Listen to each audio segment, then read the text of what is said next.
Okay, in nature there is a law that is called the law of mass action, and it states that what at constant temperature the rate of a reaction is proportional to the active masses of each reactant. The rate of a reaction, so this is the rate of reaction was R.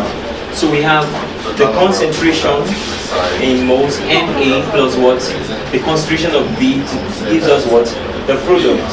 So we can say that the rate of the reaction is what proportional to the what concentration of what A times what the concentration of what B.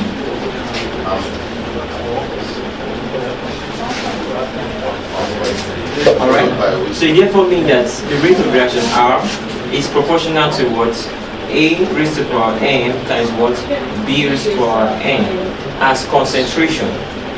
Then we have a constant. For every proportionality there is what? A constant. Therefore R is equal to what? K A raised to the power m dot what? B raised to the power what? N. Now this K is what is known as K is equal to what? Velocity what? Constant. That is a constant through which this reaction is expected to go through. Velocity constant is the constant when you have one mole of each of the reactants. Now n can be any arbitrary value ranging from 1 to a very high digit. Depends on the number of moles of the reactant that is involved. So what mass action is saying is that the more the concentration of the reactants, the faster the rate of the reaction. If you want the reaction to take place much faster, one of the things you should do is to increase the concentration. Now, when we want to determine the equilibrium constant, this reaction is just one that proceeds in a single direction. When we have the reaction proceeding in both the forward and the reverse direction, we can have something of this nature. Na plus NB giving us what? PC plus what? QD. A reaction of this nature. When we have something like this becomes R1 and this becomes what? R2. That is the rate of reaction for the forward reaction. R2 is the rate for the what? Backward reaction. In a chemical system of this nature, since the system is in equilibrium, we can say that what? R1 is equal to what?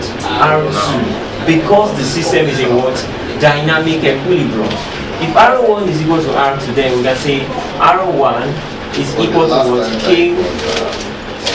Okay, K1. We can call this K1, right? K1 A raised to the power m dot what? B raised to the power n. So most recent estimation done in can put this. Can do it. Write this in terms of concentration this way as well. You can also see that R2 is equal to what? K2. Then we have what? P C raised to the power what? P and dot what? D raised to the power what? Q. So this is the velocity constant for K1 is the velocity constant for the forward reaction, and K2 is the velocity constant for the what? Backward reaction. Okay? And we have said that K1 is equal to what? K2. If K1 is equal to K2, then also if R1 is equal to R2, then we can say that K1 A raised to the power of n, that is raised to the power of concentration, plus B raised to the power of n is equal to what? K2 C raised to the power of what? P dot what? D raised to the power of what? Q. So from this we can say that what? K1 over what? K2 is equal to what? C raised to the power of P dot D raised to the power of Q over what? A raised to the power of n dot what? B raised to the power of n. So K1 over K2 is equal to a new constant, velocity constant called what? K. And K is called equilibrium constant. So in summary, we can say that the equilibrium constant K is equal to what? The reactant, the concentration of the product, which is C raised to the power of P, P being the number of moles of the product, dot what? D raised to the power of Q, over what? The reactant, which is what? A raised to the power of what?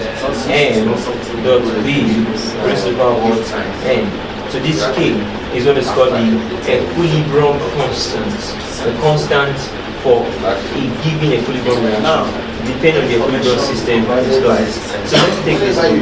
From here we'll look at the concept of the Tclassified principle.